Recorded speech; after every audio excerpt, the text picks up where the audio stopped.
안녕하세요. 올드 스토리입니다. 오늘은 그동안 많은 구독자분들께서 댓글과 저의 이메일로 요청해 주셨던 작품 중 하나를 소개해 드릴까 합니다. 역시나 여러분들이 너무나도 사랑하는 로알드 달의 작품입니다. 소개 작품은 1958년에 출판되었고 로알드 달의 성인 소설 중 나름 대표작이라고 할 수 있을 만큼 작가를 확실히 알 수 있는 기회가 될 수 있습니다. 오늘 작품은 목사의 기쁨이라는 제목의 자신의 계략에 너무나 자신감이 넘치는 사기꾼의 이야기입니다. 작가의 블랙 유머와 반전 결말에 대한 천재성을 완벽하게 보여주는 작품입니다. 그럼 편안한 마음으로 감상하세요.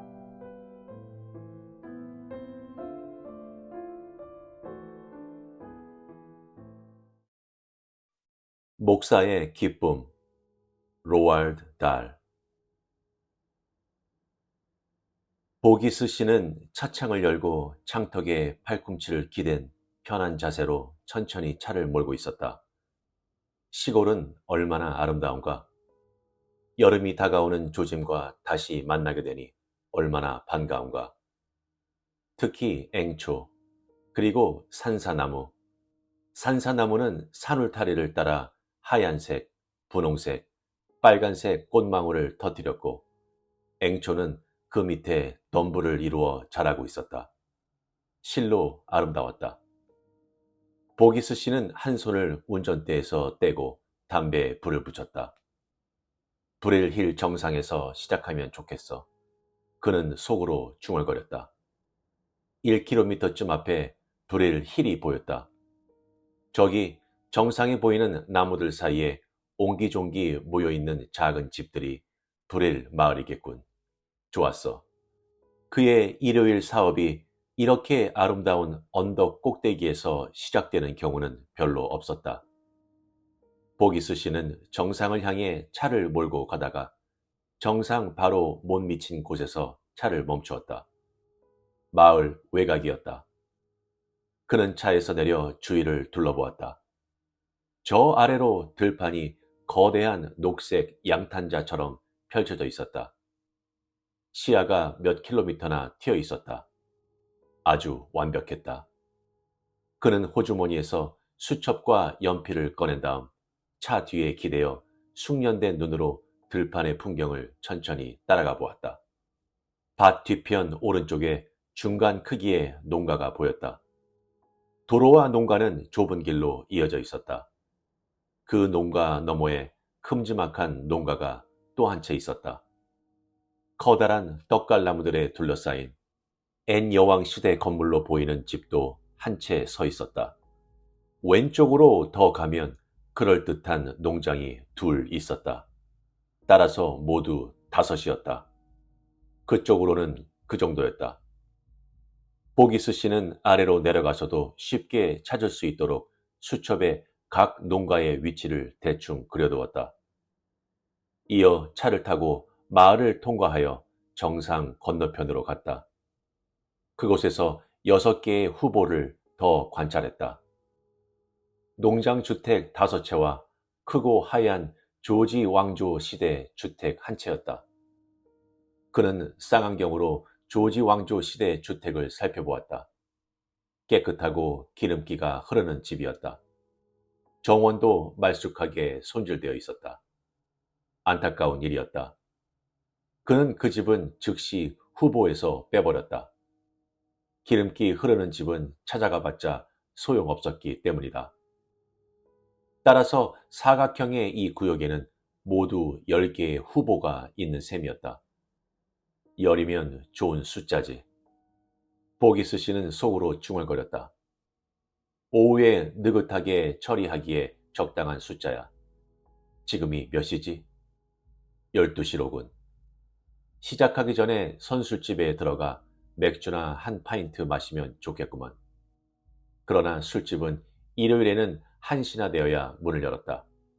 그래, 나중에 마시지 뭐. 그는 수첩에 적은 메모를 흘끗 보았다. 앤 여왕 시대 양식의 집에 먼저 가봐야겠어. 떡갈나무에 둘러싸인 집이었다. 아까 쌍안경으로 봤을 때 그 황폐해진 몰골이 마음에 쏙 들었다. 돈이 꽤 아쉬워 보이는 집이었다. 어쨌든 앤 여왕 시대 집에서는 늘 운이 좋았다. 그는 다시 차에 올라타 핸드브레이크를 풀고 시동을 걸지 않은 상태로 천천히 언덕을 내려가기 시작했다. 지금 7월 보기스 씨는 성직자 복장으로 변장을 하고 있는 것 말고는 수상쩍어 보이는 면은 없었다. 그의 직업은 골동품 가구 상인이었다. 첼시의 킹즈 로드에 가게가 있었다. 가게는 그다지 크지 않았고 거래도 많지 않았다. 그러나 싸게, 아주 싸게 물건을 사서 아주 비싸게 팔았기 때문에 매년 짭짤한 수입을 올리고 있었다. 그는 영업에 재능이 있었다. 물건을 사거나 팔 때마다 손님에게 가장 어울리는 분위기를 가진 사람으로 슬쩍 변신할 수 있었다. 나이든 사람들 앞에서는 엄숙하고 매력적인 모습으로 변신했고, 부자 앞에서는 비굴한 모습으로 변신했으며, 신앙심 깊은 사람들 앞에서는 수수한 모습으로 변신했고, 약한 사람들 앞에서는 오만한 모습으로 변신했으며, 과부 앞에서는 짓궂은 모습으로, 독신녀 앞에서는 교활하고 뻔뻔스러운 모습으로 변신했다. 그는 자신의 재능을 잘 알고 있었으며 기회가 있을 때마다 염치 없이 그 재능을 활용했다. 그리고 특별히 멋진 연기를 선보였을 때는 극장 전체에 우레와 같은 환호가 울려 퍼지는 가운데 고개 숙여 인사하고 싶은 마음을 간신히 억눌러야 할 때도 종종 있었다. 이렇게 약간 어릿광대 같은 면이 있었음에도 보기스 씨는 바보가 아니었다. 어떤 사람들 말에 따르면 그는 런던에서 프랑스, 영국, 이탈리아 가구를 가장 잘 아는 사람으로 손꼽혔다. 게다가 그는 놀라울 정도로 취향이 고상했다. 그는 진품이라 하더라도 디자인이 우아하지 않으면 바로 고개를 돌려버렸다.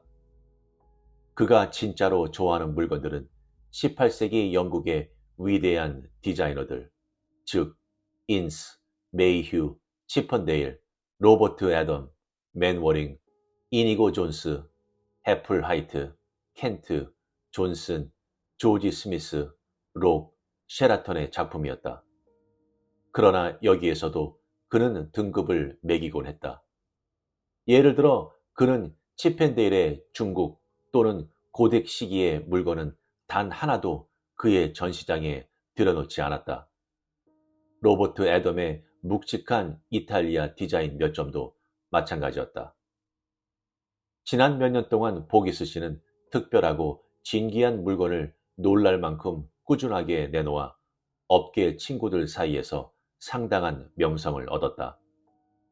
마치 바닥나지 않는 공급원이 있는 것 같았다.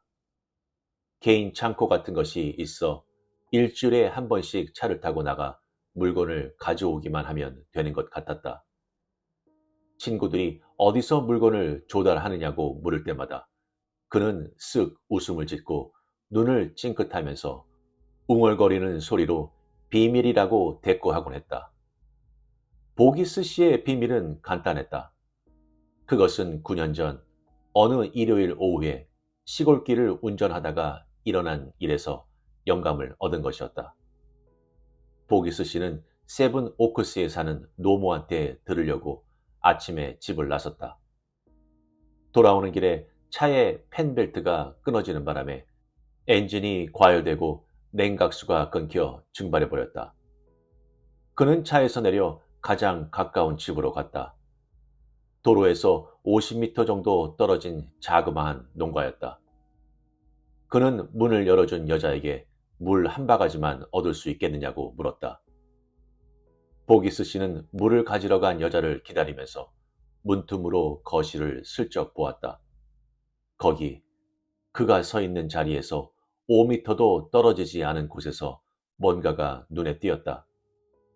순간 흥분이 되면서 머리에 땀이 나기 시작했다. 평생 딱 한 번밖에 본 적이 없는 유형의 커다란 떡갈나무 팔걸이 의자였다. 등판만이 아니라 양쪽 팔걸이도 8개의 아름다운 물렛가락으로 지탱되고 있었다. 등판에는 아주 섬세한 꽃무늬가 상감으로 새겨져 있었다. 양쪽 팔걸이에는 오리 머리가 새겨져 있었다. 팔걸이를 반쯤 차지하는 길이었다. 이럴 수가. 이건 15세기 말 물건이잖아. 보기스 씨는 문틈으로 머리를 더 밀어 넣었다. 앗, 벽난로 건너편에 팔걸이 의자가 하나 더 있었다. 자신할 수는 없었지만 그런 의자 2개면 런던에서는 적어도 1000파운드 이상은 받을 수 있을 것 같았다. 게다가 얼마나 아름다운지.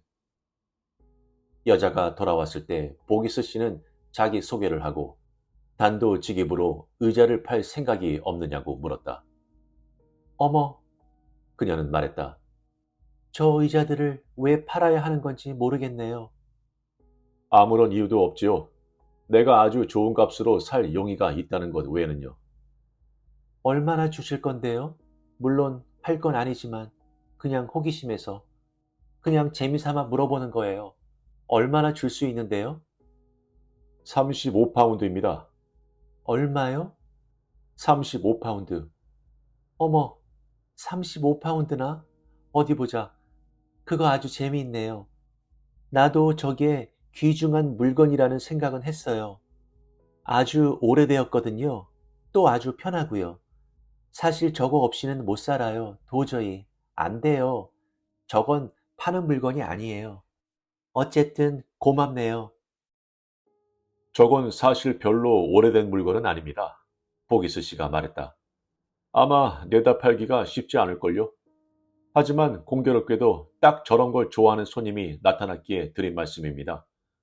어쩌면 그 손님이 2파운드 정도는 더 쓸지도 모르겠네요. 그럼 37파운드. 그건 어떻습니까? 그들은 30분 동안 흥정을 했다. 물론 보기스 씨는 실제 가치의 20분의 1 이하만 주고 의자를 살 수 있었다. 그날 저녁 낡은 스테이션 wä건에 뒷자리에 아름다운 의자 2개를 아늑하게 모시고 런던으로 돌아오던 보기스 씨의 머리에 아주 멋진 생각이 떠올랐다. 잘 생각해 보자고. 그는 속으로 중얼거렸다. 그런 농가에 멋진 물건이 있다면 다른 농가에는 왜 없겠어? 그런 물건들을 찾아다니면 어떨까? 시골을 샅샅이 훑어보는 건 일요일마다 할 수 있잖아. 그렇게 하면 일에 방해도 안 되잖아. 어차피 일요일이면 할 일이 없어 쩔쩔매는 판인데. 그래서 보기스 씨는 지도를 샀다. 런던 주변에 주가 다 나온 대축척 지도였다. 그는 가는 펜으로 지도를 여러 개의 정사각형으로 나누었다. 사각형 하나는 가로 세로가 각각 10km였다. 그는 샅샅이 뒤질 경우 자신이 일요일 하루에 돌 수 있는 범위가 그 정도라고 판단했다. 작은 도시나 집이 모여있는 마을은 필요 없었다. 그가 찾는 곳은 비교적 고립된 장소, 커다란 농가나 약간 퇴락한 시골 저택이었다. 이런 식으로 일요일에 정사각형을 하나씩 뒤지면 1년에 사각형 52개를 처리할 수 있었다. 오래지 않아 런던 주위의 모든 농장, 모든 시골 주택을 뒤질 수 있을 것 같았다. 물론 그렇게 간단하게 처리할 수 있는 문제는 아니었다. 시골 사람들은 의심이 많다. 갑자기 궁핍해진 부자도 마찬가지다. 초인종을 누르고 부탁을 한다고 해서 집 구경을 시켜줄 리 만무했다. 절대 그럴 리가 없었다. 그런 식으로는 현관문도 넘어갈 수 없었다. 그렇다면 어떻게 집 안으로 들어갈 것인가? 장사꾼이 아니라고 생각하게 하는 것이 최선이었다. 그는 전화 수리공이 될 수도 있었고, 배관공이 될 수도 있었고, 가스 검침원이 될 수도 있었다. 심지어 성직자가 될 수도 있었다. 이 지점부터 전체적인 계획이 좀 더 구체적인 단계로 접어들었다. 보기스 씨는 다음과 같은 글이 새겨진 명함을 대량 주문했다. 목사 실월 웨닝턴 보기스, 빅토리아 엘버트 박물관, 보존협회 회장, 협력단체. 보기스 씨는 그때부터 협회를 너무 아끼기 때문에 휴일이면 영국의 시골 가정에 감추어진 보물 목록을 정리하며 여행을 다니는 선량한 늙은 목사가 되었다. 이런 사람을 도대체 누가 내쫓을 것인가? 그럴 사람은 없다. 이렇게 해서 일단 안으로 들어가면, 그래서 정말로 원하는 뭔가가 눈에 띄면 그때부터 일을 처리하는 방법이야 수도 없이 많이 꿰고 있었다. 이 구상이 멋지게 들어맞는 바람에 보기스는 스스로도 좀 놀랐다. 웬만한 집에서는 그를 따뜻하게 환대했다. 처음에는 보기스 씨 자신도 당황스러울 지경이었다. 콜드 파이 한 조각, 포트 와인 한 잔, 차 한 잔, 자두 한 바구니, 심지어 가족 모두가 둘러앉은 일요일 저녁 식사까지. 사람들은 늘 이런 것을 함께 하자고 권했다. 물론 시간이 흐르면서 약간 언짢은 순간도 있었고 불쾌한 사건도 많았다. 하지만 9년이면 일요일이 400번이 넘었다. 그동안 방문한 집 숫자는 엄청났다. 전체적으로 볼 때 이 일은 재미있고 자극적이고 돈이 많이 남는 사업이었다. 이제 또 한 번의 일요일을 맞아 보기스 씨는 버킹엄셔주에서 일을 하고 있었다. 그의 지도에서 가장 북쪽에 있는 사각형들 가운데 한 곳으로 옥스포드에서 15km 정도 떨어진 곳이다. 보기스 씨는 언덕을 내려와 첫 번째 집, 황폐한 앤여왕 시대 건물로 향하면서 오늘은 운 좋은 날이 될 것 같다는 예감이 들었다. 그는 문에서 100m 정도 떨어진 곳에 차를 세우고 나머지는 걸어가기로 했다. 거래가 끝나기 전에 그의 차를 보여주고 싶지 않았기 때문이다. 다정한 늙은 목사와 커다란 스테이션 웨건은 어쩐지 전혀 어울리지 않았다. 게다가 이렇게 잠깐이라도 걷다 보면 집을 바깥에서부터 꼼꼼히 살필 수도 있었고 그 집에 잘 맞을 태도를 구상할 수도 있었다. 보기스 씨는 자동차 진입로를 따라 활달하게 걸었다. 그는 작은 몸집에 다리는 통통하고 배는 불록 튀어나온 사람이었다. 얼굴은 발그레하고 동글동글했다. 목사 역계는 딱 맞는 얼굴이었다. 발그레한 얼굴로부터 툭 튀어나온 커다란 갈색 눈은 상냥하면서도 약간 우둔해 보이는 인상을 주었다. 그는 검은 양복을 입고 목에는 목사들이 흔히 다는 못깃을 달고 있었다. 머리에는 검은 중절모를 썼다. 손에는 낡은 떡갈나무 지팡이를 들고 있었는데 보기스 씨 생각으로는 이것이 소박하고 편안한 인상을 주었다. 그는 현관문에 다가가 초인종을 눌렀다. 안에서 발소리가 들리더니 문이 열리는 것과 동시에 갑자기 그의 앞에, 아니 그의 위에 승마복을 입은 거대한 여자가 나타났다. 그녀의 손에서 담배 연기가 피어오르고 있었음에도 여자에게는 마국간과 말똥 냄새가 났다. 무슨 일이죠? 여자가 수상쩍게 여기는 눈으로 보기스 씨를 보면서 말했다. 여자의 입에서 말 울음소리가 나올 것 같아 조마조마한 마음을 달래며 보기스 씨는 모자를 벗어들고 머리를 약간 숙인 다음 명함을 내밀었다. 귀찮게 해서 정말 죄송합니다. 보기스 씨는 여자가 명함을 읽는 동안 여자 얼굴을 살피며 기다렸다. 뭐라고 하는 말인지 모르겠군요. 여자는 명함을 돌려주며 덧붙였다. 그런데 무슨 일이죠? 보기스 씨는 희귀 가구 보존협회에 대해 설명했다. 그게 혹시 사회당이랑 무슨 관계가 있는 건 아니겠죠? 여자가 옅은 색깔의 덥수룩한 눈썹 밑으로 그를 사납게 노려보며 물었다. 그때부터는 간단했다. 남자건 여자건 승마복을 입은 토리 당원은 보기스 씨의 봉이었기 때문이다. 보기스 씨는 2분 동안 극우 보수당에 대해서 정열적인 찬사를 늘어놓은 뒤 다시 2분 동안 사회주의자들을 비난했다. 이제 결정적인 무기를 휘두를 차례였다. 그는 사회주의자들이 도입했던 유혈 스포츠 폐지 법안에 대해 특별히 언급하고 나서 자신이 생각하는 천국이란 일요일을 포함하여 매일 아침부터 밤까지 지칠 줄 모르는 사냥개들 무리와 함께 여우, 사슴, 산토끼를 사냥하러 다닐 수 있는 곳이라고 덧붙였다. 보기스 씨는 말을 하면서 여자에게 주문이 먹혀들고 있음을 알았다. 여자는 이제 누르스름한 거대한 이를 드러낸 채 생글생글 웃고 있었다. 보기스 씨는 소리치고 있었다.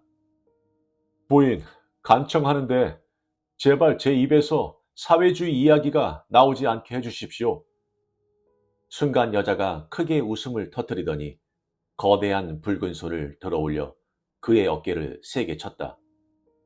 보기스 씨는 뒤로 넘어질 뻔했다. 들어오세요. 여자는 소리치더니 말을 이었다. 무슨 일로 왔는지는 아직도 모르겠지만 일단 들어와요. 불행히도 또 약간은 놀랍게도 집안에 가치 있는 물건이라곤 하나도 찾아볼 수가 없었다. 황무지에서는 절대 시간을 낭비하지 않는 보기스 씨는 곧 핑계를 대고 집을 나왔다. 방문 시간은 모두 합쳐 15분도 걸리지 않았다. 딱 그 정도가 적당해. 그는 차에 다시 올라타 다음 장소로 출발하면서 혼자 그렇게 중얼거렸다. 이제부터는 모두 농가였다. 아주 가까운 농가는 도로를 따라 1km쯤 올라가야 했다. 목조로 뼈대를 세운 큼지막한 벽돌 건물로 상당히 오래된 집이었다. 아직 꽃이 지지 않는 아름다운 배나무가 남쪽 벽을 거의 덮고 있었다. 보기스 씨는 문을 두드렸다. 기다렸지만 아무런 응답이 없었다. 다시 문을 두드렸다. 여전히 대답이 없었다. 보기스 씨는 외양간에 사람이 있는지 보려고 어슬렁어슬렁 뒤로 돌아갔다. 그러나 그곳에도 사람이 없었다. 보기스 씨는 사람들이 아직 교회에서 돌아오지 않은 것이 틀림없다고 생각했다. 그래서 혹시 흥미를 끌만한 것이 있나 보려고 창문 안을 살피기 시작했다. 식당에는 아무것도 없었다. 서재에도 아무것도 없었다. 그는 다음 창문을 들여다보았다. 거실이었다. 그런데 그곳에 바로 코앞에 창문 옆에 오목한 곳에 아름다운 물건이 있었다. 마호가니로 만든 반원형의 카드 탁자였다. 훌륭한 박판을 붙인 그 탁자는 1780년경에 만들어진 것으로 해플 화이트 스타일이었다. 아하! 보기스 씨는 소리를 내어 중얼거리며 유리에 얼굴을 바짝 갖다 댔다. 잘했어, 보기스. 그러나 그것만은 아니었다. 그곳에는 의자도 있었다. 싱글 의자였다. 그가 잘못 본 것이 아니라면 의자의 품질은 탁자보다도 훨씬 좋았다. 이것도 해플 화이트 아닌가? 오, 아름다워라. 등받이 격자에는 인동 덩굴, 꼬투리, 장식 접시 등이 섬세하게 새겨져 있었으며 등나무로 엮은 앉는 자리는 원형 그대로였고 다리는 아주 우아하게 비틀려 있었다. 뒤에 두 다리는 묘하게 바깥쪽으로 벌어져 있었는데 이 점이 의미심장했다. 절묘한 의자였다. 오늘이 가기 전에 저 예쁜 의자에 앉는 즐거움을 누릴 수 있겠군. 보기스 씨가 작은 소리로 말했다. 그는 의자를 사기 전에 반드시 한 번 앉아보았다. 이것이 그가 가장 좋아하는 검사 방법이었다. 보기스 씨가 의자에 조심스럽게 엉덩이를 붙이며 탄력을 느껴보는 모습은 언제 보아도 흥미로웠다. 그는 그렇게 한 세월로 인해 장부 구멍과 장부 촉에 생긴 아주 미세한 수축을 전문적으로 정확하게 측정해냈다. 서두를 건 없어. 보기스 씨는 중얼거렸다. 나중에 돌아오면 돼. 오후가 텅 비어 있는데 뭐. 다음 농가는 밭 뒤편으로 좀 더 들어가야 했다. 차는 보이면 안 되니 도로에 그대로 세워두고 곧고 좁은 길을 따라 600m 정도 걸었다. 길은 농가의 뒷마당과 이어졌다. 그는 다가가면서 생각했다.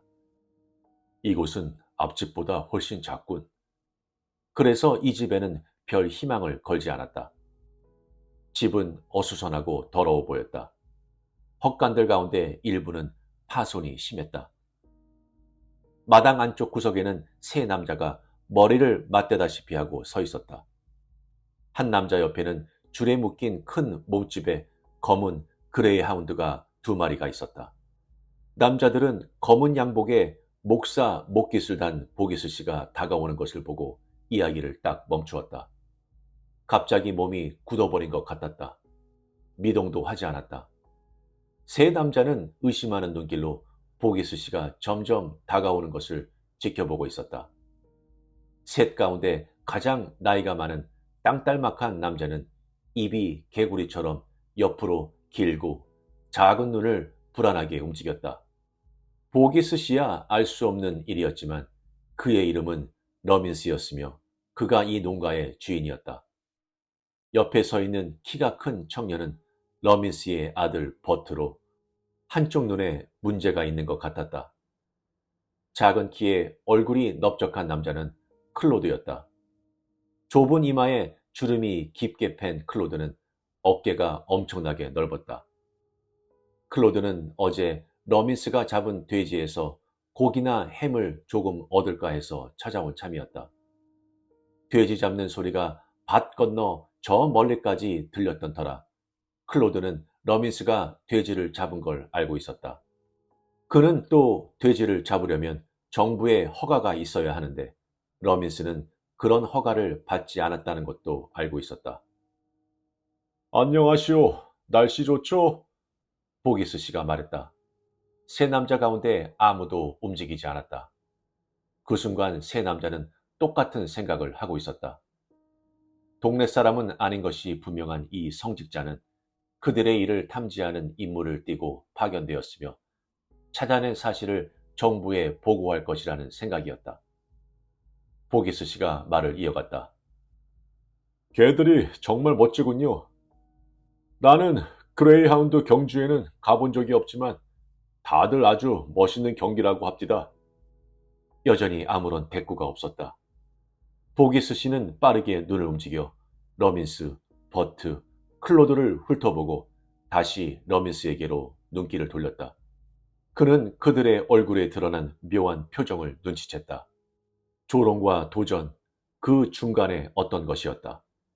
비틀린 입꼬리에는 경멸이 걸려 있었고 코 주위에는 냉소가 어른거리고 있었다. 댁이 주인이신가요? 보기스 씨는 전혀 기죽지 않고 러민스에게 말을 걸었다. 무슨 일이요? 성가시게해서 죄송합니다. 더군다나 일요일에 말입니다. 보기스 씨는 명함을 내밀었다. 러민스는 명함을 들더니 얼굴에 바짝 갖다 댔다. 나머지 두 사람은 움직이지 않고 명함 쪽을 향해 눈알만 굴렸다. 그래, 무슨 일 때문에 온 거요? 러민스가 물었다. 보기스 씨는 그날 아침 두 번째로 희귀 가구 보존 협회의 목적과 이상을 상당히 길게 설명했다. 우리한테는 그런 거 없어. 시간 낭비요. 러민스가 설명을 다 듣고 나더니 그렇게 말했다. 아, 잠깐만요. 보기스 씨는 손가락을 들어 올리며 대꾸하고는 말을 이어나갔다. 얼마 전에 저 아래 서식스의 늙은 농부도 나한테 바로 그 말을 합디다. 하지만 결국 집 구경을 시켜주었을 때 내가 뭘 찾아낸 줄 아십니까? 부엌 한쪽 구석에 놓인 지저분해 보이는 낡은 의자였어요. 그런데 그게 알고 보니 400파운드의 가치가 있는 물건이었다 이겁니다. 나는 그분에게 그것을 파는 방법을 알려주었고 그분은 그 돈으로 새 트랙터를 한 대 샀죠. 도대체 무슨 이야기를 하는 거요? 클로드가 대꾸하더니 덧붙였다.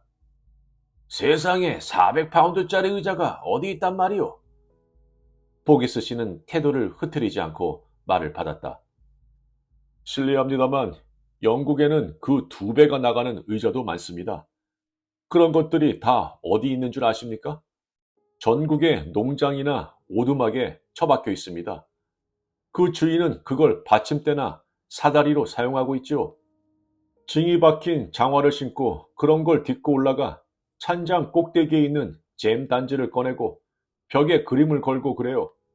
내 말은 조금도 틀림없는 사실입니다. 러민스는 편치 않은 표정으로 몸의 무게중심을 다른 발로 옮겼다. 그러니까 되기 원하는 게 안에 들어가 방 한가운데 서서 둘러보는 것뿐이란 말이오. 바로 그겁니다. 보기스 씨는 마침내 무엇이 문제인지 깨닫고 덧붙였다. 잔장이나 식료품실 안을 들여다볼 생각은 조금도 없습니다.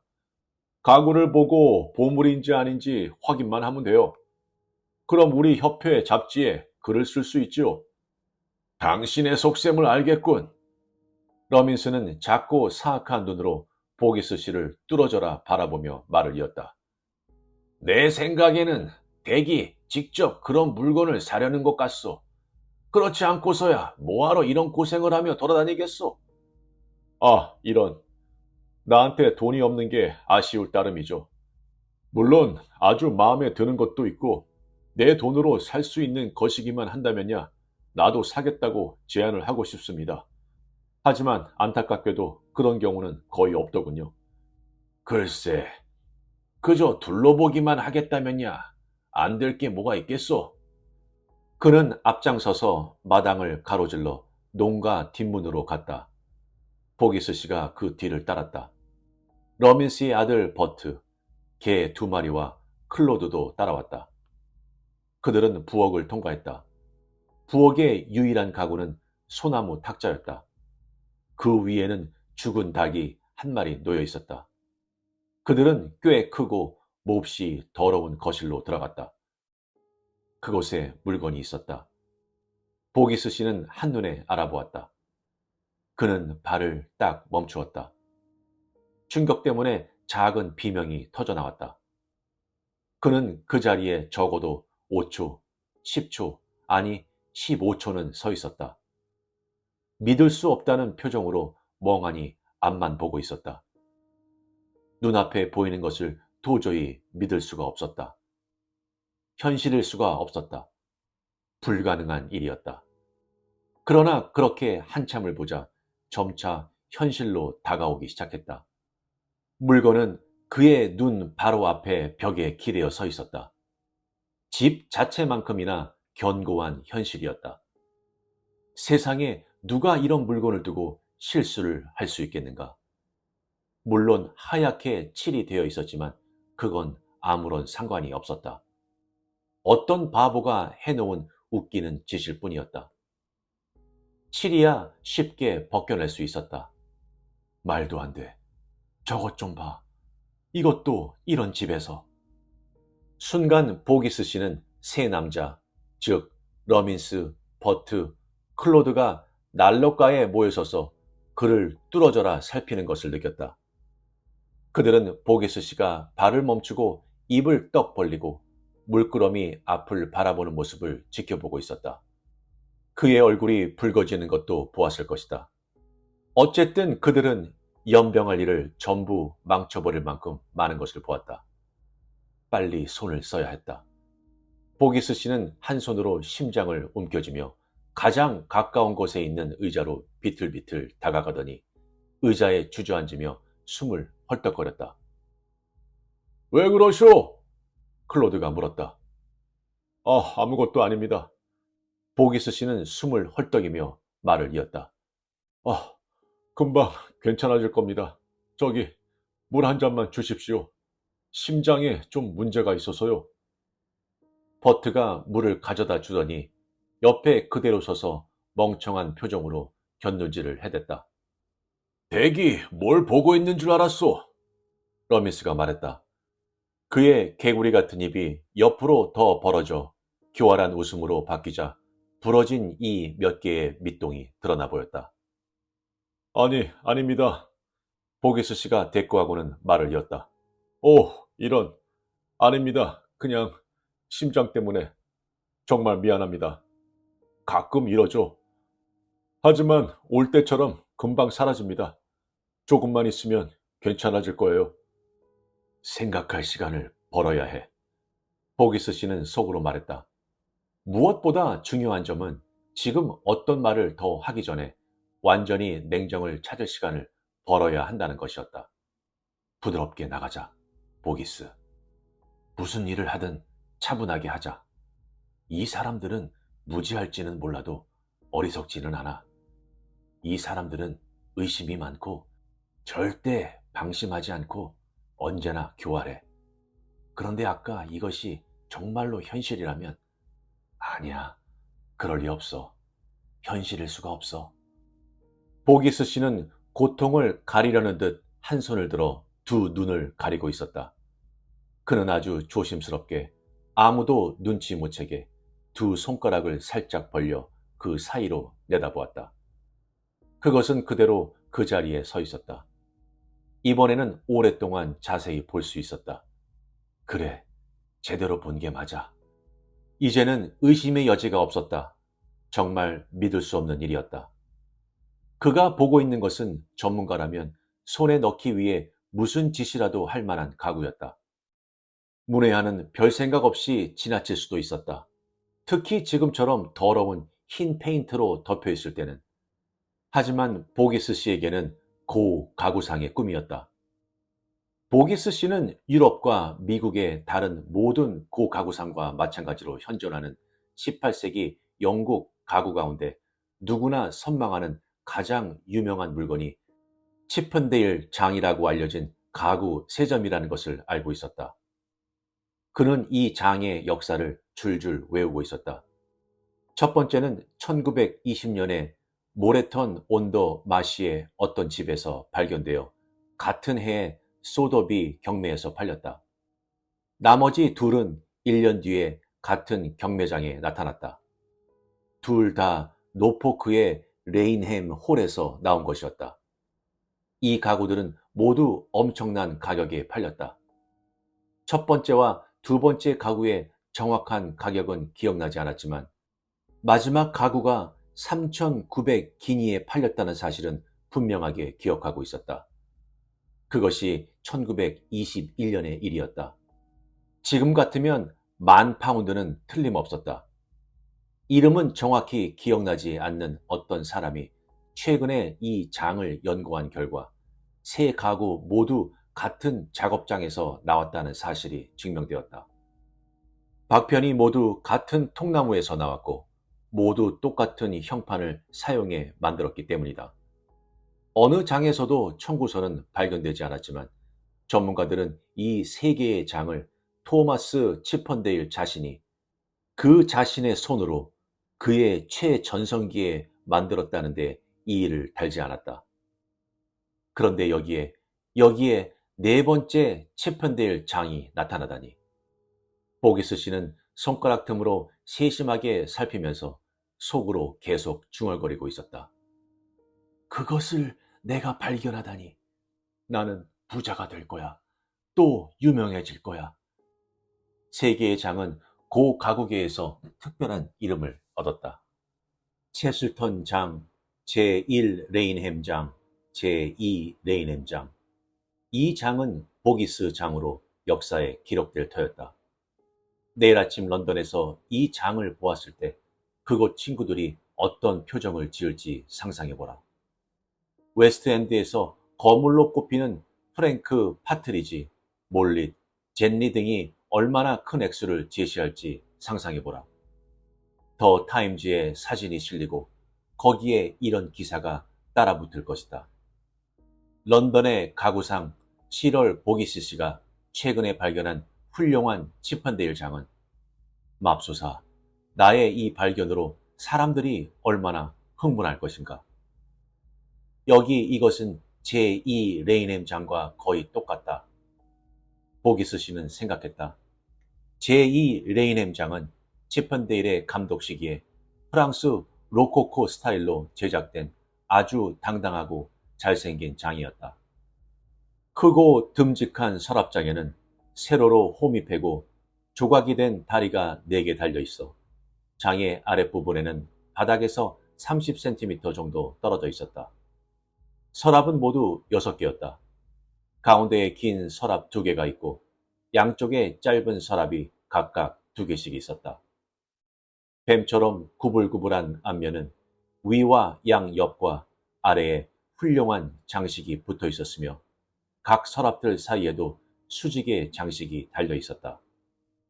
꽃줄과 소용돌이와 꽃송이를 복잡하게 새겨 놓은 장식이었다.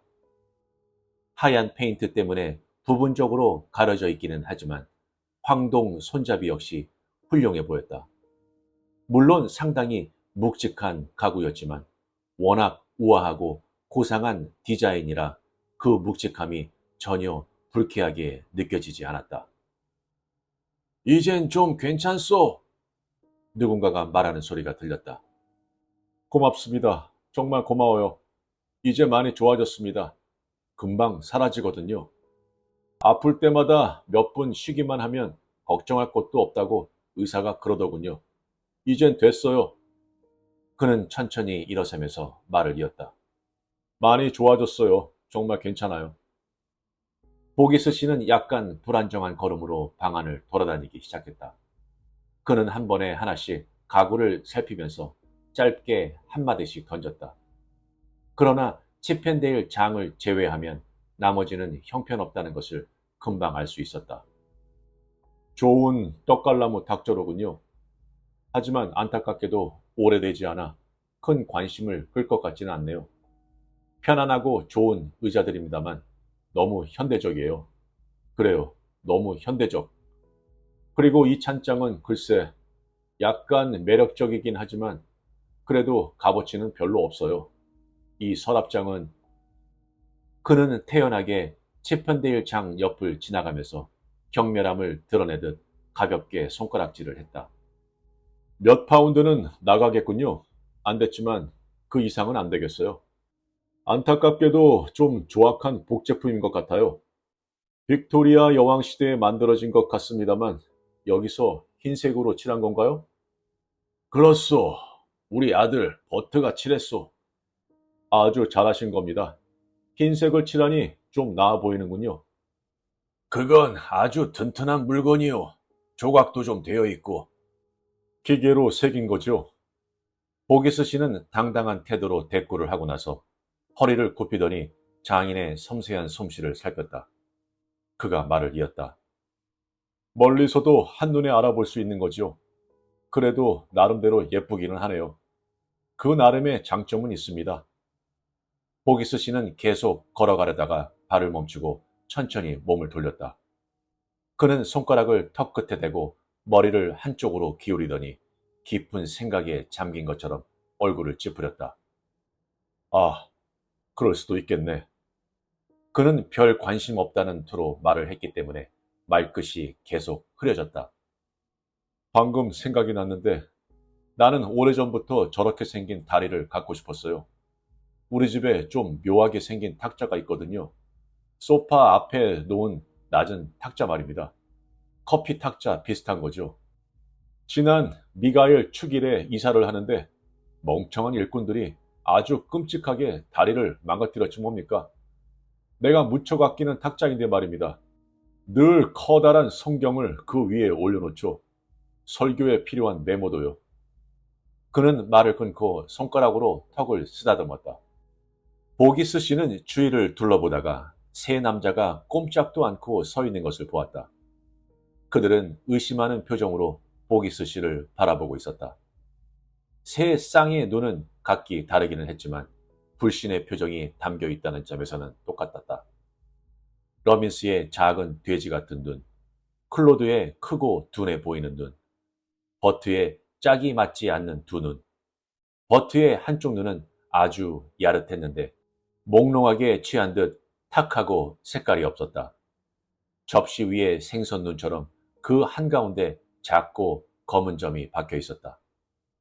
보기스 씨는 웃음을 지으며 고개를 저었다. 아니, 이런, 내가 대체 무슨 소리를 하고 있는 거야? 꼭 저 물건이 내 것인 양 이야기하고 있잖아. 정말 미안합니다. 그러니까 저걸 사고 싶다는 거요? 러미스가 물었다. 글쎄요. 보기스 씨는 장을 다시 흘끗 돌아보며 얼굴을 찌푸렸다. 그가 말을 이었다. 잘 모르겠습니다. 그럴 수도 있지만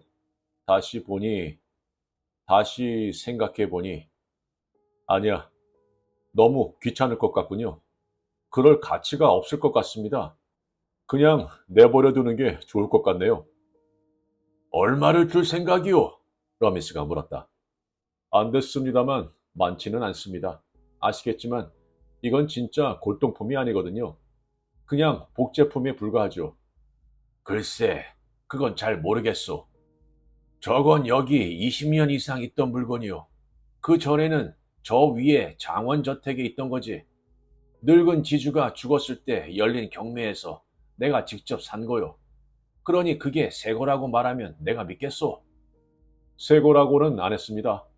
하지만 60년 이상 된 물건은 분명히 아니라는 거죠. 아니, 그 이상 된 거요. 버트야, 전에 서랍 안쪽에서 네가 찾아낸 종이 조각이 어디 있지? 그 낡은 청구서 말이다. 젊은이는 멍한 표정으로 아버지를 보았다. 보기스 씨는 입을 벌렸다가 다행히도 아무런 소리도 내지 않고 얼른 도로 닫을 수 있었다.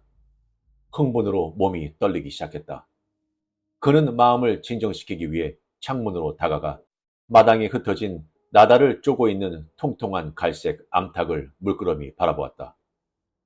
저 서랍 안쪽 토끼 던 밑에 있었는데 가서 그걸 가져다가 목사님한테 보여드려라. 버트가 장을 향해 나아가자 보기스 씨는 다시 몸을 돌렸다. 지켜보지 않을 수 없었다. 보기스 씨는 버트가 가운데 큰 서랍을 여는 것을 보았다. 서랍은 부드럽게 미끄러지며 열렸다. 아름답다는 느낌이 들 정도였다. 그는 버트의 손이 안으로 들어가 수많은 철사와 줄 사이를 뒤지는 것을 보았다. 이거 말이에요? 버트는 노란색 변색된 접은 종이를 한 장 꺼내 아버지에게 갖다 주었다. 러미스는 종이를 펼치더니 얼굴 가까이 들어올렸다. 이 글까지 그렇게 오래된 건 아니라고는 말 못하지. 러미스가 말하며 서류를 보기스 씨에게 내밀었다. 종이를 받아드는 보기스 씨의 팔 전체가 떨리고 있었다. 종이는 곧 바스러질 것 같았으며 실제로 손가락들 사이에서 바스락거리는 소리를 냈다. 종이에는 한쪽으로 기운 길쭉한 동판 인쇄체로 글이 적혀 있었다. 에드워드 몬토규 귀하, 커다란 마호가니 장, 37파운드. 매우 훌륭한 목재로 만들었음. 아주 풍부하게 조각을 했음. 옆으로 벌어진 다리를 달았음. 중간에는 아주 단정한 모양을 갖춘 긴 서랍 2개가 있음. 양옆에도 서랍이 2개씩 있음. 풍부하게 도돌새김을 한 황동 손잡이와 장식이 달려 있음. 전체적으로 매우 고상하게 마무리가 되었음. 토머스 치펀데일.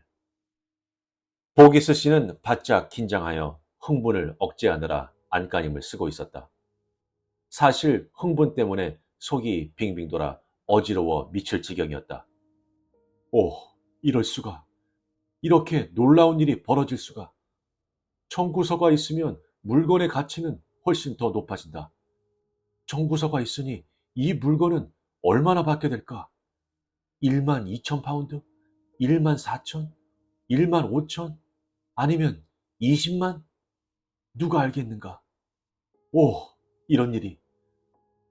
보기스 씨는 우습다는 듯이 종이를 탁자에 툭 던져 넣으며 조용히 말했다. 내가 말한 대로 아닙니까? 빅토리아 여왕 시대 복제품이지요. 이건 그저 판매자, 그러니까 자기가 직접 물건을 만들고 나서 골동품으로 속여 넘긴 판매자가 고객에게 보낸 청구서에 지나지 않습니다. 이런 건 많이 봤어요. 여기 보면 이걸 자기가 직접 만들었다는 말이 안 들어있지요? 그렇게 하면 속일 수가 없으니까 못한 겁니다. 목사님이 뭐라 하건 그건 분명히 오래된 서류요. 물론 그렇죠. 빅토리아 여왕 시대 거니까요. 빅토리아 여왕 시대 말기 1890년쯤, 그러니까 6, 70년 된 거네요. 이런 건 수도 없이 많이 봤습니다. 그 무렵 소목장이들이 한 세기 전의 걸작품들을 모조하느라 여념이 없었지요. 이 보시오, 목사님. 러민스는 그 뭉툭하고 더러운 손가락으로 보기스 씨를 가리키며 말을 이었다. 내가 모 목사님이 이런 가구 일에 대해 아무것도 모른다는 이야기를 하려는 건 아니오. 내가 말하고 싶은 건 이거요. 어떻게 저 페인트 밑에 원래 모습을 보지도 않고 이게 모조품이라고 그렇게 자신할 수 있느냐는 거죠. 이리 와 보십시오. 보기스 씨가 움직이며 말을 이었다. 이쪽으로 와 보세요. 제가 보여드리죠. 그는 장 옆에 서서 사람들이 모이기를 기다렸다가 물었다. 혹시 칼 있습니까? 클로드는 뿔 손잡이가 달린 휴대용 칼을 꺼냈다. 보기스 씨는 칼을 잡더니 가장 작은 날을 펼쳤다. 그는 대충, 그러나 사실은 아주 세심하게 장의 꼭대기에서 하얀 페인트를 조금씩 벗겨내기 시작했다. 페인트는 밑에 오래되고 단단한 광택저로부터 깨끗하게 떨어져 나왔다. 보기스 씨는 20제곱센티미터 정도 벗겨내고 나자 뒤로 물러서며 말했다. 자, 보세요. 아름다웠다. 아주 조금 드러난 것이기는 했지만 그 따뜻한 마호가니는 황옥처럼 빛을 발하고 있었다. 200년 묵은 진짜 색깔은 짙고 풍부했다. 저게 뭐가 문제란 말이오? 저건 가공 처리된 겁니다. 누구나 알 수 있는 거죠? 그걸 어떻게 알 수 있어? 말해보시오. 솔직히 설명하기 약간 까다롭기는 합니다. 주로 경험에 의존해 판단해야 하니까요. 제 경험에 근거해서 말하건대 이 나무는 석회로 가공 처리된 것이 틀림없습니다. 마호가니에는 석회를 사용했죠. 저 오래된 듯한 진한 색깔을 내기 위해서 말입니다. 떡갈나무에는 잿물을 사용했고 호두나무에는 질산을 사용했습니다. 그런데 마호가니에는 늘 석회를 사용했죠. 세 남자는 나무를 자세히 보기 위해 좀 더 바짝 다가왔다. 이제 관심이 생기는지 약간 상기된 표정이었다. 사실 새로운 형태의 사기나 속임수 이야기를 들은 것은 늘 흥미있는 일이었다. 자, 여기 결을 잘 보세요. 짙은 젓갈색 사이에 희미하지만 오렌지색이 보이죠? 그게 바로 석회의 흔적입니다. 그들은 몸을 앞으로 기울여 코를 나무에 바짝 갖다 댔다. 먼저 러민스, 그 다음에 클로드, 그 다음에 버트. 그리고 녹청이 있습니다. 뭐라고요? 그는 가구에서 녹청이라는 말이 가지는 의미를 설명해 주었다. 여러분은 이 악당들이 진짜 녹청에 그 단단하고 아름다운 청동빛을 흉내내기 위해 얼마나 수고를 했는지 모르실 겁니다. 끔찍합니다. 정말 끔찍해요. 말하는 것만으로도 역겨울 정도입니다. 보기스 씨는 말 한마디 한마디를 혀끝에서 강하게 뱉어내면서 신물이 난다는 듯 얼굴을 찌푸려 극도의 혐오감을 드러내고 있었다. 남자들은 그의 입에서 더 많은 비밀이 폭로되기를 기다렸다. 순진한 사람들을 속이기 위해 그런 인간들이 얼마나 시간과 수고를 쏟아붓는지 아십니까? 보기스 씨는 소리를 지르더니 말을 이었다.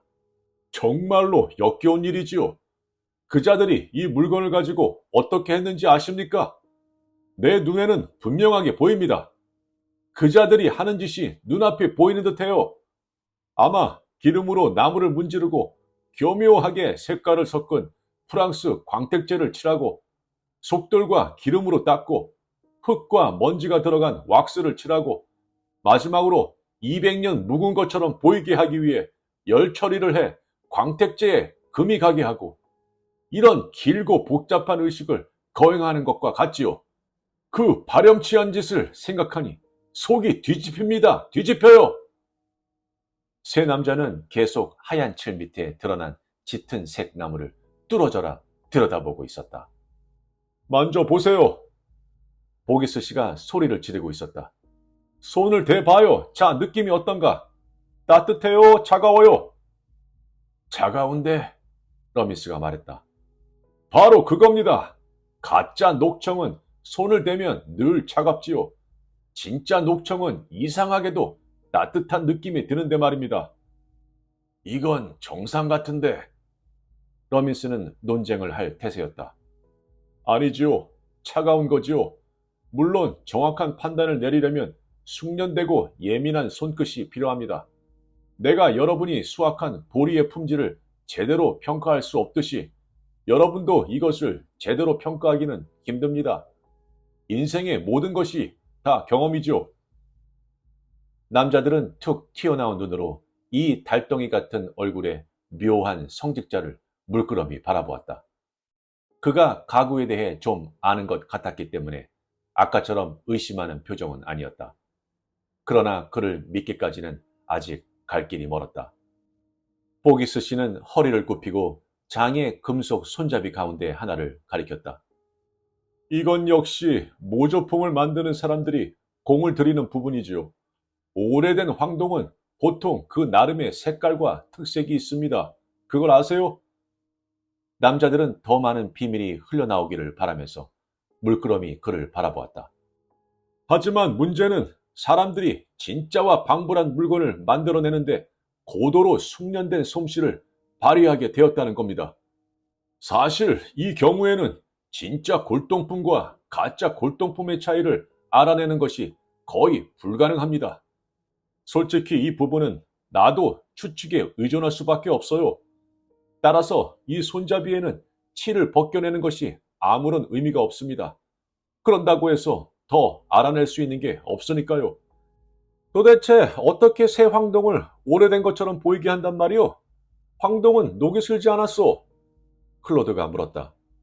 맞습니다. 하지만 이 악당들에게는 그들 나름의 비법이 있습니다. 그게 어떤 거요? 클로드가 물었다. 클로드가 보기에 이런 정보는 매우 귀중한 것이었다. 언제 써먹게 될지 모르는 일이었기 때문이다. 염화 암모늄을 적신 마우가니 톱밥이 든 상자에 이 손잡이들을 하룻밤만 넣어두면 됩니다. 염화 암모늄은 황동을 녹색으로 바꾸지요. 그리고 그 녹색을 문질러 벗겨내면 그 밑에 훌륭하고 부드러운 은빛의 따뜻한 광택이 드러납니다. 그 광택은 아주 오래된 황동의 광택과 똑같지요. 아, 그자들이 하는 짓은 정말 추저분합니다. 쇠는 또 다른 기술을 이용하지요. 쇠는 어떻게 하는데? 클로드가 매혹된 표정으로 물었다. 쇠는 쉽습니다. 쇠로 만든 자물쇠, 판, 경첩은 보통 소금에 묻어두지요. 그러면 완전히 녹이 쓰는데 그것을 곧바로 곰보로 만들지요. 알겠소. 러미스가 말을 이었다. 따라서 손잡이는 알 수 없다는 사실을 인정한 셈이군요. 그 손잡이는 수백 년 묵은 것일 수도 있다는 얘기야. 안 그렇소? 아, 보기스 씨는 툭 튀어나온 커다란 두 눈으로 러미스를 뚫어져라 바라보며 작은 소리로 말을 이었다. 그건 잘못 생각하시는 겁니다. 여기를 보시죠. 보기스 씨는 상의 호주머니에서 작은 드라이버를 꺼냈다. 동시에 아무도 보지는 못했지만 작은 황동 나사도 꺼내어 손바닥 안에 잘 감추었다. 이어 장의 나사 가운데 하나를 골라 그 머리에서 하얀 칠을 조심스럽게 긁어내기 시작했다. 다 긁어내자 드라이버로 천천히 나사를 빼내기 시작했다. 보기스 씨가 말을 이어나갔다. 만일 이것이 진짜 오래된 18세기 황동 나사라면 나선이 약간 고르지 못할 것이고 그것을 일일이 줄로 갈아서 만들었다는 것을 쉽게 알 수 있을 겁니다. 하지만 이 황동이 비교적 최근에, 즉 빅토리아 여왕 시대나 그 이후에 만들어진 것이라면 나사 역시 똑같은 시기에 만들어졌을 것입니다. 그렇다면 기계로 대량 생산한 물건이겠죠? 기계로 만든 나사는 누구라도 금방 알아볼 수 있습니다. 자, 어디 봅시다. 두 손으로 오래된 나사를 덮으며 빼낸 다음 손바닥에 감추어진 새 나사로 바꿔치는 것은 어려운 일이 아니었다. 이 역시 보기스 씨의 잔재주 가운데 하나로 오랜 세월에 걸쳐 짭짤한 이익을 안겨주었다. 그의 성직자복 상의 주머니에는 늘 다양한 크기의 싸구려 황동 나사들이 잔뜩 들어있었다. 여기 있습니다. 보기스 씨는 손바닥에 감추고 있던 나사를 러미스에게 건네며 말을 이었다. 잘 보십시오. 나선이 아주 균일하죠? 보입니까? 물론 보이겠지요. 이건 지금 전국의 어느 철물점에서나 살 수 있는 그런 흔해 빠진 싸구려 나사에 불과합니다. 나사는 세 남자의 손에서 손으로 건너갔다. 남자들은 나사를 꼼꼼하게 살폈다. 이제 러미스마저 마음이 흔들리는 눈치였다. 보기스 씨는 장에서 빼낸 손으로 깎은 훌륭한 나사와 함께 드라이버를 주머니에 도로 집어넣었다. 이어 그는 몸을 돌리더니 세 남자를 천천히 지나 문 쪽을 향해 걸어갔다. 그는 부엌 입구에서 발을 멈추고 말했다. 집안 구경을 시켜주셔서 정말 감사합니다. 정말 마음 좋은 분들이십니다. 제가 심한 폐나 안 끼쳤는지 모르겠습니다. 러미스는 나사를 살피다가 고개를 들었다. 얼마를 내겠다는 얘기를 안 했잖소? 아, 그렇군요. 그 얘기를 안 했네요. 자, 솔직히 말씀드리자면 좀 성가시네요. 그냥 놔두는 게 좋겠습니다. 얼마를 내겠소? 그러니까 정말 저 물건을 내놓겠다는 말씀이십니까? 내놓고 싶다는 이야기를 하지는 않았소. 얼마를 내겠냐고 물어봤을 뿐이요. 보기스 씨는 장을 건너다 보더니 머리를 한쪽으로 기울였다가 이윽고 다른 쪽으로 기울였다. 얼굴을 찌푸리고 입술을 쭉 내밀고 어깨를 으쓱했다. 그러더니 약간 경멸하는 듯한 태도로 손을 내저었다. 생각해 볼 가치도 없는 물건이라는 투였다. 보자. 10파운드. 그거면 적당할 것 같은데요? 10파운드? 러미스가 소리를 지르더니 덧붙였다. 제발 말도 안 되는 소리 하지 마시오, 목사님. 클로드가 역겹다는 표정으로 내뱉었다. 땔감으로 내놔도 그보다는 더 받겠네. 여기 이 청구서를 보쇼. 러미스가 더러운 손가락으로 그 귀중한 문서를 거칠게 찔러대는 바람에 보기스 씨는 소스라치게 놀랐다. 러미스가 말을 이었다. 여기 가격이 정확하게 나와 있어. 87파운드요. 이게 새 거였을 때 그랬다는 거요. 이제 골동품이 되었으니 2배는 될 거요. 실례합니다만 그게 그렇지가 않습니다. 이건 중고 복제품입니다. 하지만 이렇게 하시죠. 가끔 나도 이렇게 무모해질 때가 있습니다. 잘 고쳐지지가 않네요. 자, 15파운드 드리겠습니다. 그럼 어떻습니까? 50을 내시오. 러미스가 말했다. 바늘로 찌르는 것 같은 달콤한 전율이 보기스 씨의 다리 뒤쪽을 타고 내려가 발바닥까지 이르렀다. 이제 그의 것이 되었다. 장은 그의 것이었다. 의문의 여지가 없었다. 그러나 오랜 세월의 필요와 생활에 의해 얻은 습관, 즉 싸게, 가능한 한 최대한 싸게 사는 버릇이 강하게 뿌리를 내리고 있어 보기스 씨는 쉽게 물러설 수가 없었다. 보기스 씨는 작은 소리로 소곤거렸다. 나한테는 다리만 필요합니다. 서랍은 나중에 다른 쓸모가 있을지도 모르지요. 하지만 나머지는 저한테 시체에 불과합니다. 친구분이 정확하게 말씀하셨듯이 땔감에 불과합니다. 35로 합시다. 러미스가 말했다. 안 됩니다. 안 돼요. 그만한 가치가 없어요. 게다가 값을 가지고 이렇게 옥신각신하는 건 제 성미에 맞지 않는 일이기도 합니다. 이러면 안 되는 거죠. 마지막으로 제안을 하고 안 되면 그냥 가겠습니다. 20파운드. 받겠소. 러미스가 소리를 지르고는 덧붙였다. 가져가시오. 이런, 보기스 씨가 두 손을 맞잡으며 말을 이었다. 또 이렇게 되어버렸군요. 애초에 시작을 하지 말았어야 하는 건데. 이제 와서 물을 수는 없소, 목사님. 거래는 거래요.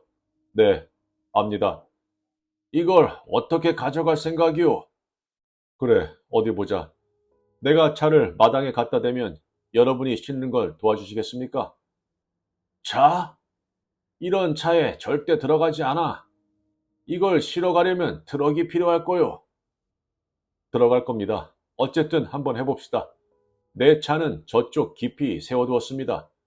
금방 가져오겠습니다. 어떻게 실을 수 있을 겁니다. 틀림없어요. 보기스 씨는 마당으로 나가 문을 통과하여 길고 좁은 길을 따라 내려갔다. 밭을 가로질러 도로로 통하는 길이었다. 터져 나오는 웃음을 도저히 참을 수가 없었다. 뱃속에서 아주 작은 거품이 수도 없이 보글거리며 솟아올라 머릿속에서 즐겁게 터지는 기분이었다. 갑자기 들판의 미나리아 제비들이 금화로 바뀌더니 햇빛을 받아 반짝거리기 시작했다. 땅에 금화가 널려 있었다. 그는 길에서 벗어나 풀밭을 걷기 시작했다. 금화 사이를, 금화 위를 걸으며 금화가 발에 차일 때 나는 짤랑거리는 소리를 듣고 싶었기 때문이다. 그는 달리고 싶어 견딜 수가 없었다. 그러나 성직자는 뛰는 법이 없다. 그들은 천천히 걸어 다녔다. 천천히 걸어라, 보기스. 냉정을 유지해라, 보기스. 서둘 것 없다. 장은 네 것이다. 20파운드에 내 것이 되었다. 실제 가치는 1만 5천, 아니 2만이 될지도 모르는데. 보기스 장. 이제 10분 뒤면 네 차에 실릴 것이다. 쉽게 들어갈 것이다. 런던까지 노래를 하며 차를 몰고 가게 될 것이다. 보기스 차에 보기스 장을 싣고 집으로 가는 보기스 씨. 역사적 사건이다. 신문 기자라면 사진을 찍고 싶어 안달이 날 텐데 내가 주선을 해줄까? 그래야 할지도 몰라. 천천히 생각해보자. 오, 화려한 날. 오, 아름답고 화창한 여름날. 오, 영광이여. 농장에서는 러민스가 말하고 있었다. 그 늙은 놈이 이따위 쓰레기 덩어리에 20파운드나 주겠다고 하다니. 아주 잘하신 겁니다, 러민스 씨. 클로드가 대꾸하더니 덧붙였다. 그 작자가 돈을 주기는 줄까요? 돈을 주기 전에는 차에 실지 말아야지. 차에 안 들어가면 어쩌죠? 클로드가 묻고는 말을 이었다. 내 생각이 뭔지 아십니까, 러민스 씨? 내 솔직한 생각을 알고 싶으세요? 이 연병할 놈의 것은 너무 커서 차 안에 들어가지 않을 거다, 이겁니다. 그럼 어떻게 되겠어요? 그 작자는 집어치우라고 하고 그냥 떠나버릴 것이고, 그럼 러민스 씨는 영영 그 작자 얼굴을 보지 못하겠죠? 물론 돈도 구경도 못하고요. 아까 보니 뭐 이걸 꼭 갖고 싶어 하는 것 같지도 않던데 말입니다. 러민스는 잠시 동작을 멈추고 이 새롭고 조금 염려스러운 가능성을 생각해 보았다. 이런 게 어떻게 차 안에 들어가겠어요? 클로드는 내친김에 계속 밀고 나갔다. 목사는 큰 차를 갖고 다니는 법이 없습니다. 큰 차 타고 다니는 목사 봤습니까, 러민스 씨? 봤다고 할 수 없지. 그것 봐요. 그러니까 내 말을 들어보세요. 이렇게 하는 겁니다. 그 작자가 원하는 건 다리뿐이라고 했죠? 그렇죠? 맞죠? 그러니까 그 작자가 돌아오기 전에 이 자리에서 얼른 다리만 잘라내자 이겁니다. 다리만이면 틀림없이 차에 들어갈 테니까 그 작자가 집에 가서 직접 다리를 잘라내는 수고를 덜어주자는 거예요. 어때요, 러민스 씨? 클로드의 넓적하고 둔감한 얼굴에서 느글거리는 자부심이 빛을 발하고 있었다. 별로 나쁜 생각 같지 않은데? 러미스가 장을 보며 말을 이었다. 그래, 그거 연병할 좋은 생각이네. 어서 들어와봐. 서둘러야 해. 자네가 버트하고 이걸 마당으로 들고 나가게. 내가 톱을 가져올게. 우선 장을 밖으로 내가. 몇 분이 안 되어 클로드와 버트는 장을 밖으로 내가 마당의 닭똥과 소똥과 진흙 사이에 뒤집어 놓았다. 멀리 검고 작은 형체가 차도로 통하는 좁은 길을 걸어가는 모습이 보였다. 벌써 밭을 반쯤 가로질렀다. 그들은 동작을 멈추고 지켜보았다. 그 형체의 움직임에는 왠지 익살맞는 데가 있었다. 그 형체는 자주 종종 걸음을 쳤으며 그러다가 한 발로 껑충 뛰어오르기도 했다. 한 번은 쾌활한 노래가 들판을 가로질러 그들이 있는 곳까지 희미하게 물결쳐 오는 것 같기도 했다. 저런 얼간이, 클로드가 말했다. 버트가 음울한 표정으로 싱긋 웃으며 안개가 낀 듯한 눈알을 천천히 굴렸다. 러민스가 헛간에서 어기적 걸어 나왔다. 땅딸막한 모습이 꼭 개구리 같았다. 손에는 긴 톱을 들고 있었다. 클로드는 그에게서 톱을 받아들고 작업을 시작했다. 러민스가 말했다. 바짝 잘라. 다른 탁자에 쓸 거라는 걸 잊지 마. 바싹 마른 마호가니는 단단했다. 클로드가 톱질을 하자 불구스름한 가는 톱밥이 공중으로 튀어올랐다가 땅에 부드럽게 내려앉았다. 다리는 하나씩 잘려나갔다. 모두 자르자 버트가 허리를 굽히고 다리를 정성껏 한 줄로 늘어놓았다. 클로드는 뒤로 물러나 자신이 행한 노동의 결과를 살펴보았다. 꽤 오랫동안 정적이 흘렀다. 클로드가 입을 열더니 천천히 말했다. 한 가지 질문이 있는데요, 러민스 씨. 이렇게 잘라놓았지만 그래도 이 엄청난 게 차 뒷자리에 들어갈까요? 벤이 아니면 어림없지. 맞아요. 클로드가 소리치더니 말을 이었다. 하지만 목사들은 벤이 없잖아요. 목사들이 보통 끌고 다니는 건 조그맣고 볼품없는 모리스 에이트나 오스틴 세븐이잖아요. 목사는 다리만 필요하다고 했잖아. 나머지가 안 들어가면 그냥 두고 가라지 뭐. 목사도 불만 없을 거야. 다리는 가져갈 수 있으니까. 그렇게만 생각하면 안 되죠, 러민스 씨. 클로드가 참을성 있게 말을 이어나갔다. 이게 몽땅 차에 들어가지 않으면 그 작자가 분명 가격을 후려치기 시작할 거라는 거 잘 아시면서 그래요. 목사란 족속은 돈 문제만 나오면 끝도 없이 교활해지지 않습니까? 그 점을 잘못 생각하시면 안 되죠. 특히 그 목사는 더 그럴 겁니다. 그러니까 지금 아예 땔감을 만들어주고 끝내버리자는 겁니다. 도끼는 어디에 뒀습니까? 그럼 두 말 못할 것 같기는 하군. 버트야, 가서 도끼 가져와라. 버트는 헛간으로 가더니 나무꾼들이 쓰는 긴 도끼를 가져다 클로드에게 주었다. 클로드는 손바닥에 침을 뱉더니 썩썩 비볐다. 이어 도끼자루를 길게 잡고 높이 휘두르며 다리가 사라진 장의 시체를 사납게 공략하기 시작했다. 힘든 일이었다. 몇 분이 지나서야 장을 어느 정도 박살낼 수 있었다. 한 가지만 말씀드리죠. 클로드는 허리를 펴고 이마에 땀을 닦으며 말을 이었다. 이걸 만든 사람은 연병할 괜찮은 목수였다는 겁니다. 아까 그 목사가 뭐라고 떠들었던 간에 말입니다. 시간 딱 맞췄군 그래. 러민스가 큰 소리로 말하더니 덧붙였다. 마침 저기 오네.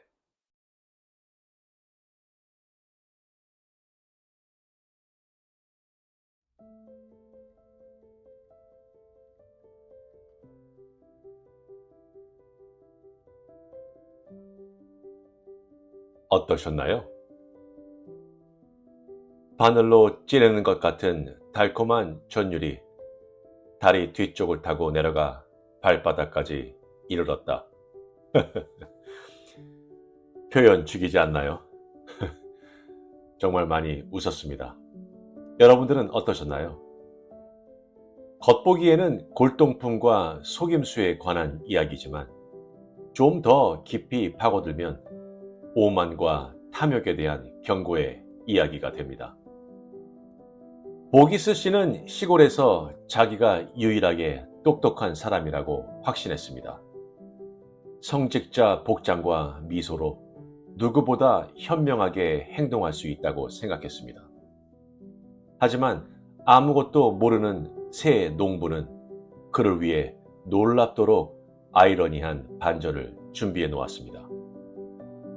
역시나 사기꾼이 자기가 만든 폭탄에 끌려가는 모습을 지켜보는 건 정말 짜릿하고 만족스러운 일인 것 같은데요. 그가 멸시하던 바로 그 사람들이 순진하게도 그의 작은 계획을 망쳐버린 자들이었습니다. 톱과 도끼로 내려치는 화끈한 복수. 그렇다면 여러분들의 삶에서 정교한 계획이 어처구니 없게 틀어지는 경험을 해보신 적이 있으신가요? 알려주세요. 아, 참, 그리고 다음에 성직자가 문을 두드리고 가구를 사겠다고 하면 반드시 다른 사람의 의견을 들어보시는 것이 좋을 것 같습니다. 구독과 좋아요는 영상 제작에 아주 큰 힘이 됩니다. 감사합니다.